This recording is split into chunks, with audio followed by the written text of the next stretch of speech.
Hey guys, a lot of people have requested that I make a video about some homeschool stuff. I thought this would be the easiest place to start because just so happens we're starting in 2 weeks, and the first thing I do is create our portfolios. Legally in the state of Florida, you have 3 options to fulfill your homeschooling evaluations every year. You can be evaluated by have your child evaluated by a psychologist, and that fulfills your requirements. I don't know anybody that uses that method. Another method is to have your child tested by a certified teacher or at a school. That's another method that I don't know many people that use it, but it's also an option if it makes you feel any better. The portfolio method is this method that I'm going to show you in this video.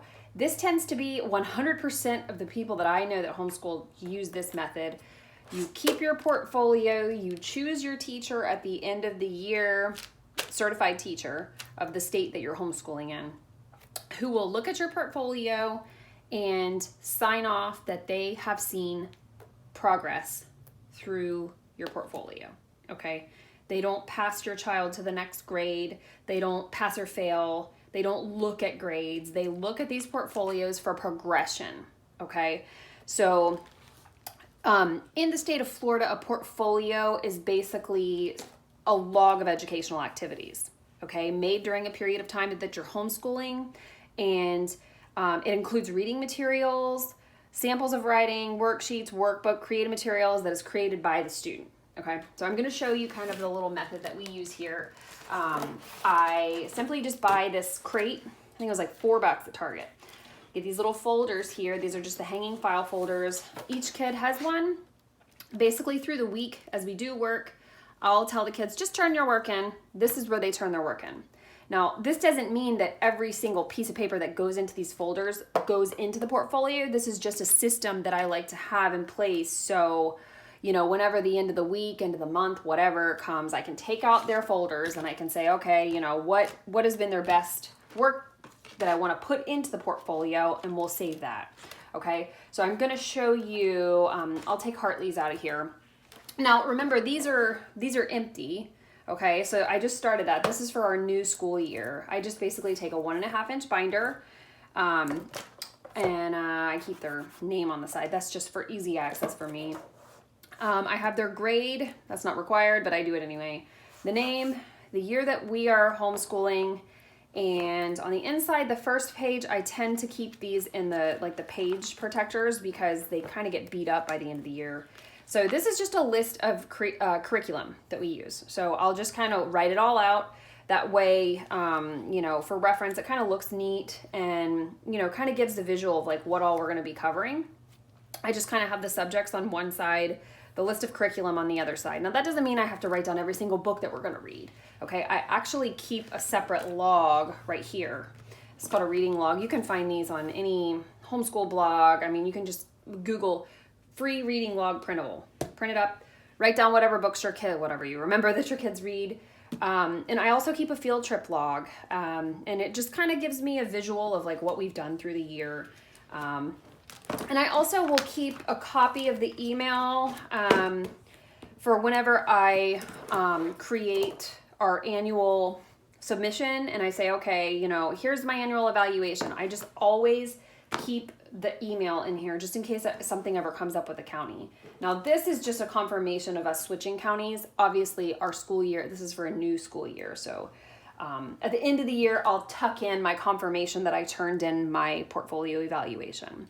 Okay, so you'll see here, I just took those basic tabs and I broke it up by subject. Language arts, pre-algebra and algebra for her this year, social studies, which she'll be doing government this year, science, and then electives, okay? So within each of these tabs, I'll actually show you a portfolio from a previous year so you can kind of see what all I keep, because a lot of people say, oh my gosh, that seems like a lot of stuff to keep. Well, I don't keep everything, okay? So this system, though, however, has worked really well for me because instead of just scrambling at the end of the school year and saying, oh man, I gotta find some papers that she wrote, I just basically, the kids know where to put their work, and then whenever I start noticing it's busting at the seams, I'm like, okay, I need to go through that. I need to make sure that I have some good stuff to put in here, okay? And then I end up just recycling the rest of their stuff because we throw away a lot of stuff. So This is a portfolio from previous year. Now you'll see, obviously they start out the year pretty blank. By the end of the year, I usually find some really fun memories to print up, and I like to put a picture on mine. It's not required, it's just something that I do. Last year, Ryder broke his first wood bat during a baseball game, so that was like really exciting for him. So I printed that up at the end of the year so he could kind of look back on this and be like, oh my gosh, I remember that. I was in 5th grade when I did that. So that's something really fun you can add. Now you'll see, here's what I was talking about. I keep the evaluation submission at the end of the year. I tuck it in here, that way in case anything ever comes up, I have it there. I keep just random stuff. This was a dysgraphia therapy program that he did. I saved that. Again, here's that list of curriculum I was talking about.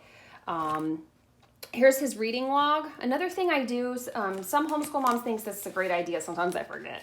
But this is a cool idea because this is proof that you're actually using, public systems here, guys. You're using the library. You save your receipts, right? Your kids are reading books. If you go to the library, save the receipts. Sometimes I forget, sometimes I remember, but it's kind of a good thing to have just in case. So we have our reading log. Here's our field trip log from last year. This was just a dysgraphia program that he did. You can see for his language arts, I basically break it up every year. Some years we'll do, grammar and writing only. Last year he needed a lot of different things for language arts. So I kind of just broke it up from comprehension to spelling and grammar and writing. And I saved all, the things that I really thought were important. Okay, so like some good spelling tests that he took. I think I saved some writing samples. I know he did some grammar lessons. I kind of listed the things that we covered in grammar. Writing, you'll see that I think he typed a few papers up last year. He wrote letters. He typed a little research paper. And you see, I date everything, okay? So the date's going to be important because when you are evaluated, they want to see the dates progressing, and they want to see that the kids are actually, they're actually doing stuff. They're making progression here. So you can see, we did a bunch of different projects. Now for math, I'll show you. These were the topics that were covered in his program, and he does an online program. Those tend to get a little hard to keep samples of, so I just printed up the grade book. And I also save, sometimes I'll let him have scratch paper for his program. And I just save a couple of those pages just so, the evaluator can see that he's actually, learning how to write out math problems and such. So this was just like a practice division page. I just keep random stuff that we do that has to pertain to that subject, okay? But most of our stuff will come from our curriculum, but we do like to veer off. Like for science last year, we went on a couple of field trips. I like to save brochures. That's a fun thing for the kids to look back at and be like, oh, I remember going there and seeing the manatees or whatever. We took a science class last year, which was a lot of fun. So I saved some pictures from that. Just some little, pages that he did, a couple articles we read. This was something from a lab that we did. I think that was like a word search type thing. Some articles he read. I think he did this project in his science class. So I just saved some of that stuff. For social studies, I kind of jotted down the different topics that we read about, because for social studies, we tend to not really do that many worksheets. We just kind of read. But I did list some of the the YouTube videos that we watched about history.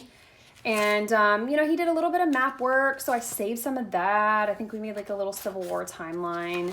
He read the Gettysburg Address. So you can see that, there are some things that I saved, but it's not all super, tedious worksheets. This was just a, connect the letter thing. We just talk about maps a lot together. He learned about Helen Keller, Braille. I think he made his own Braille, but I don't think I saved it. But you get the idea. That was his portrait of the Statue of Liberty. I thought it was quite good for a kid with dysgraphia. So anyways, you get the idea. I kind of just save, every year at the end of the year for him, he really loves labeling the countries.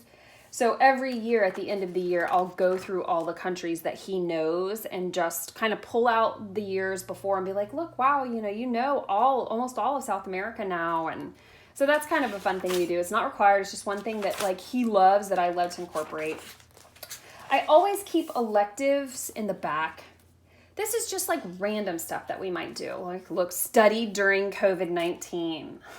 We learned about pandemics and the progression. What else did we learn about? Oh, and progress about the Spanish flu. So that was kind of interesting. We did a multicultural cookie exchange with some friends. This was like a picture of us going on a hike with some of our friends. He did a fire safety camp last year. This was an art project. Some art project I think we did, but this was the Fibonacci. He got really obsessed with like mathematical things for a while. So we did like some Fibonacci sequencing and so you see, like, I mean, a lot of it is just randomness, but, you know, basically, like I said, the only thing that you need to show in here is that you have a list of your materials, you have a list of your books, you have your field trip log, which I think that's even optional. And then just make sure that your kids are showing progress, okay? Just make sure that, you know, from the beginning of the year to the end of the year, did his, you know, handwriting get better? Did his papers get better? Are we doing well in math? Do we understand all these things that we're doing, okay? So that's really, in a nutshell, all the portfolio is. It's not that hard to keep up with. For me, once I have this system right here all set in place at the beginning of the school year, for me, it just kind of all falls into place as we go along. And, you know, a lot of things, I will say, take a lot of pictures. You know, a lot of kids don't respond well to doing worksheets. Like, Ryder has dysgraphia. We can't do a worksheet for every subject. So if we do something together like cooking, you know, a multicultural recipe or something, just take some pictures, save the recipes, save your brochures. Like I said, save library receipts, save a ticket to the movies. Did you go, you know, on a field trip somewhere? Did you get like a brochure or a guide or something? All that counts, okay? So just remember that, like, learning doesn't have to happen in a classroom or on a worksheet or at a desk or even a computer. Like, learning just happens everywhere. And once you can, you know, find ways to just, you know, capture those things and put them into your portfolio, then that is your child's school year. And, you know, what a blessing it is to be able to be with your kids every day and see the growth in them. So hopefully this was helpful. I know there's so many other things that people would like to ask about homeschooling, but I promise you the biggest thing I can say is mentality. Know that children don't learn only in one way, in one place, okay? Learning happens everywhere, and I hope that so many people are turned on to the beauties of homeschooling this year, even though it's kind of been in a sticky situation. But I wish you all the best, and please reach out if there's anything else I can do. Again, this is not the right way to do it. This is just my way to do it. But just so you have an idea of what